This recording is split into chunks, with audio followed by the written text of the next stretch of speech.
نبينا محمد صلى الله عليه وعلى آله وأصحابه وبعد. السلام عليكم ورحمة الله وبركاته. We are going to continue from where we stopped from our last sitting.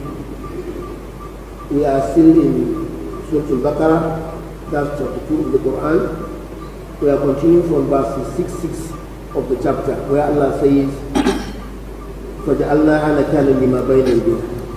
أعوذ بالله من الشيطان الرجيم فجعلناها نكالا لما بين يديها وما خلفها وموعظة للمتقين. Now this verses 6 of chapter 2 is related directly with the verse 65. In our last sitting, when we were discussing the verse 65, we made mention of what Allah has done in punishing those who refuse to abide with the instructions that they should not go and fish on Saturdays. Unfortunately, they claim to be wise because it's a claim, just a claim. They are not wise at all. So they decided to put their nets for catching the fish on Friday, and it's unfortunate. They have some fish in their nets on the Saturday that was that was prohibited.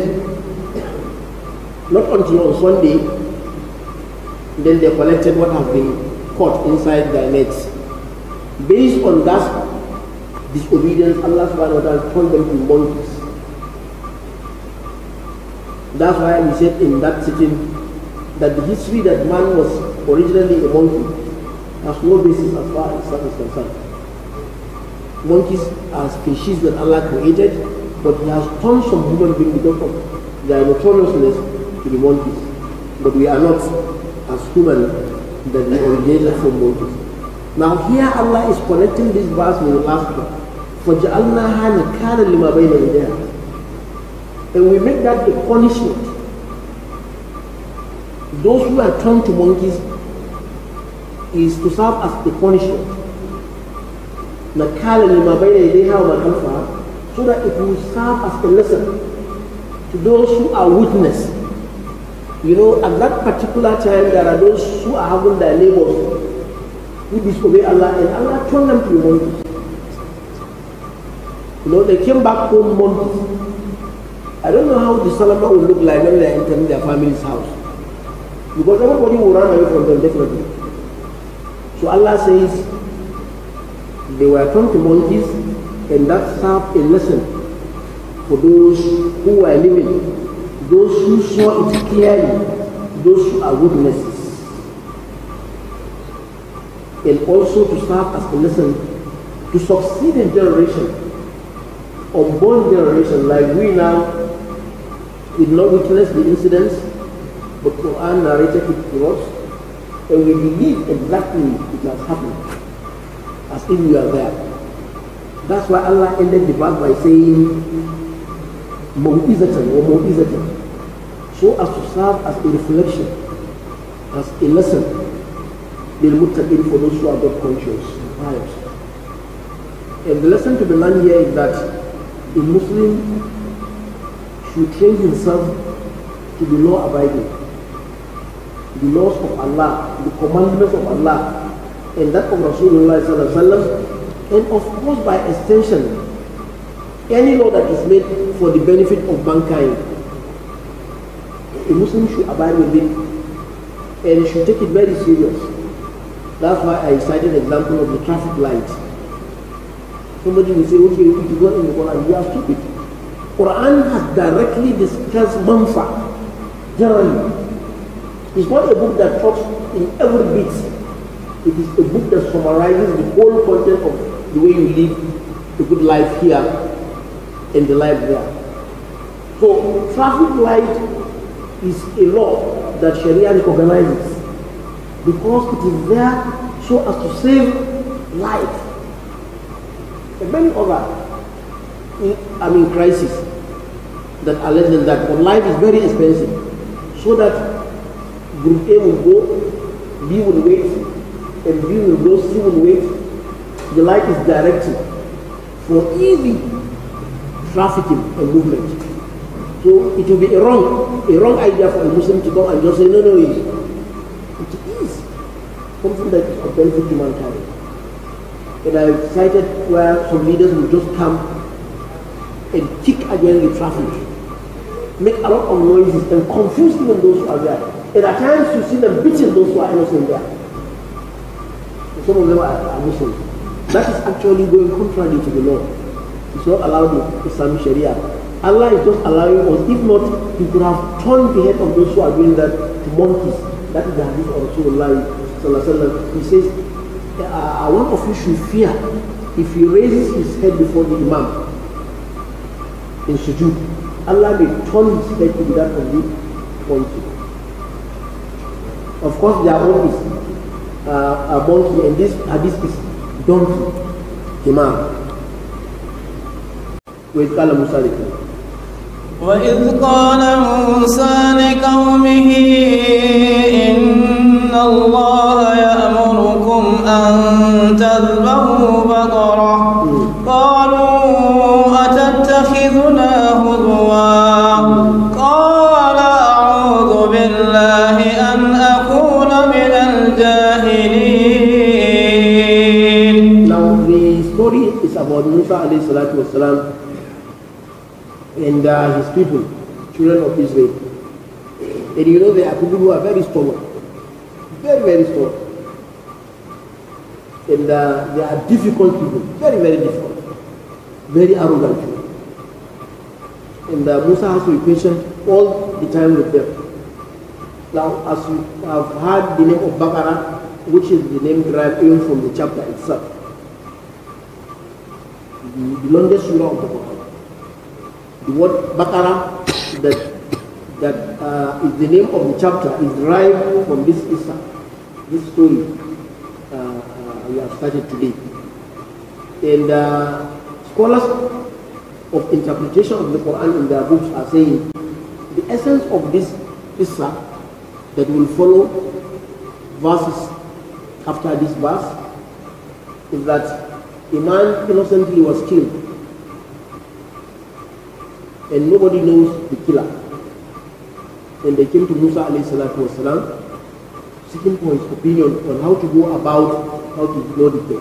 Because killing a soul, as far as Islam is concerned, is among the most grievous offenses. It's a big offense. In fact, that's why in Islam, if individuals collaborated to kill one person, all of them should be killed. Because their offense is as if they have eliminated the whole world. And they are less than the whole world, so they should be eliminated. Now, Allah said here, with Allah Musa you remember when Musa alayhi salatu wasallam said to his people, Bani Israel, the children of Israel, Inna Allah ya'murukum an tadhbahu baqarah. Allah is commanding you, Allah is instructing you to slaughter a cow. Simple instruction. Simple instruction. And slaughter a cow means slaughter any type of cow. Whether aged, whether young, whether sick, whether fat, whether thin, just slaughter a cow. But because of their stubbornness, they told Anayi Musa, they said, are you making fun? Is it a play? Are you serious? They are telling the Prophet of Allah this language. You know, Musa was so patient. So patient. You know, it's among the prophets that Allah has mentioned severally in the Quran. If it is somebody who will just command for their arrest, of course, I may not know whether he have Israel going to arrest them or not, because they are very strong, very difficult. Now he said to them,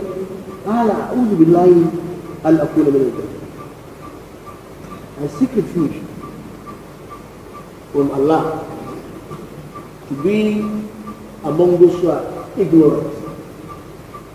As if he's saying, that language they have used in touching his dignity is an act of being an ignorant person. If not, such shouldn't have been said. So he is asking Allah not to count him among those who are ignorant. So that is dua. And that was supposed to be of the reaction of somebody responsible and ideal. When people who are idiots, people who are actually not responsible, have uttered a word against his dignity and honor. We should apply them wisely, like one that Nabi Musa did to his people. قالوا ادع لنا ربك يبين لنا ما هي قال إنه يقول إنها بقرة لا فارد ولا بكر عوان بين ذلك فافعلوا ما تؤمرون. After that, قالوا ادع لنا ربك يبين لنا ما يبين لنا ما هي. You know, the first attack was that they said, are you joking? Are you serious? And then he seeks to be like them, being ignorant people. They posted another question. قالوا لنا ربك يبين لنا ما هي. Ask your Lord, you Musa alayhi salam, ask your Lord for us, so that your Lord will explain to us what kind of cow are we going to see. You want to know exactly the kind, precisely what is regarding to the age. You want to know the age limit, whether age or either or young. إنه يقول إنها بقرة لا فارض ولا بكر. He Allah, Musa said, Allah says that the cow being referred to is not an aged one, not an old one, and it's not also a young one.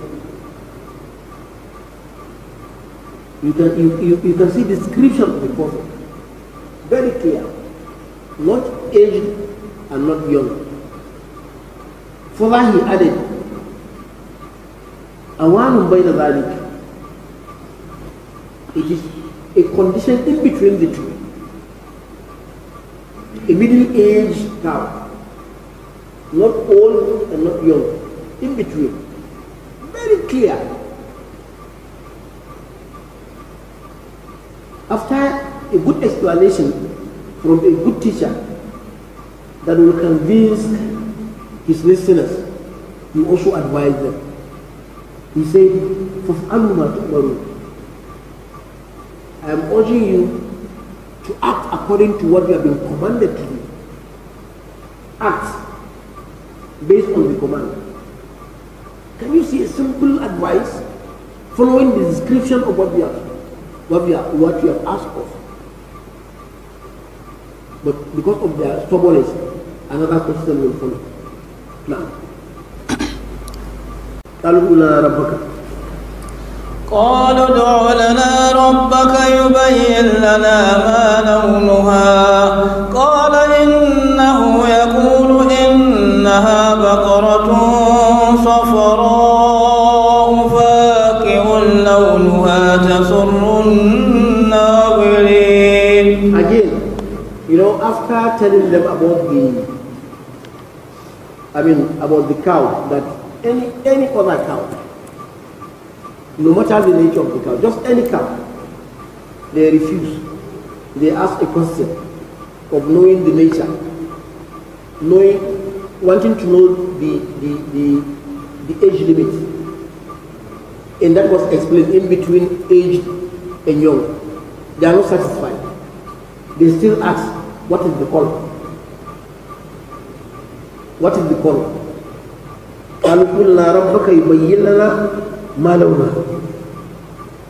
They said, ask your Lord to tell us the color of the cow after he has given us the age limit of the cow. You want to know? And then Musa still responded. قال إنه يقول.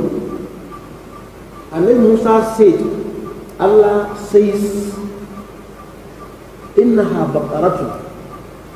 It is a cow. فاقع لونها تسر الناظر. The color of the cow is yellow, a very bright yellow. Not only bright, but pleasing to look at. You'll be having joy and happiness when you look at the color. And the owners of the cow also are pleased, are happy when they see their cow. They like their cow. You don't know the likeness of a cow to a cow until when you meet a flying man who knows Allah. Who knows how much, I mean, an honor a cow should be given. You know, the beauty of the cow, and especially when they are coming back in the evening home. You have joy in looking at them, and especially when they are fresh, when they are eating good, actually enough of grasses, they are satisfied. You see them very fat, very fine looking. We have this in Nigeria, and especially in the rainy season of this nature. And so in some areas also, you look at them and you are happy. When you go to Mambila and you see their cow. Now, Allah mentioned that the cow is bright. Not only bright, but it's pleasant in looking at. You have joy in looking at. You have happiness.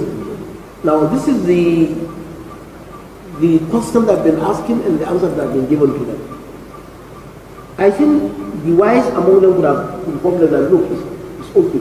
Let us go and slaughter them. But no, they will still ask another question. قالوا ادع لنا ربك يبين لنا ما هي إن البقرة شابه علينا وإنا إن شاء الله لمهتدون. قالوا ادع لنا ربك. They still said, ask your Lord for us. You know, you can see the language. Ask your Lord for us, so that He will explain. He will make clear and plain for us. Mahia. What is this cow? We want to know exactly. Inna al-Baqarah tashaba alayna, because we have been asking you, you have been giving us answer, and that answer makes us to be more confused. We are confused now. And they are the ones who confuse themselves, really. They could have just slaughtered any cow. That could have been okay for them and enough. Now they put themselves in confusion. And they are now accepting that they are confused. وَإِنَّا إِنْ شَاءَ اللَّهُ لَمُهْتَدُونَ. Inshallah, if Allah so will, we are going to be guided. That's why anything you want to do, don't forget to mention Allah, that if Allah will, I will do so and so tomorrow if Allah will. I will do this in the next 1 hour if Allah will. I will do this if Allah so decreed. And Allah will easy it for you to have it done. Even if you not do it then, Allah did not do it and you have mentioned Allah.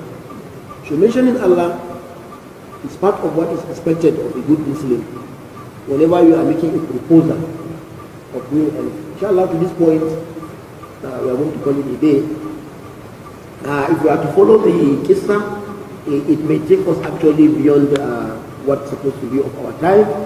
But inshallah, in the next sitting, if we are still alive, we are going to continue with the question of the Banu Israel and the answers to the point when they slaughter the cow and they use part of it to beat the dead person, and he raised up and he said, so person killed me, and he died again. May Allah save us from killing an innocent soul. All must have said of goodness is from Allah subhanahu wa ta'ala. Any form of mistake is not intended. I pray Allah to pardon me and forgive all of us. Assalamu alaikum wa rahmatullahi wa barakatuh.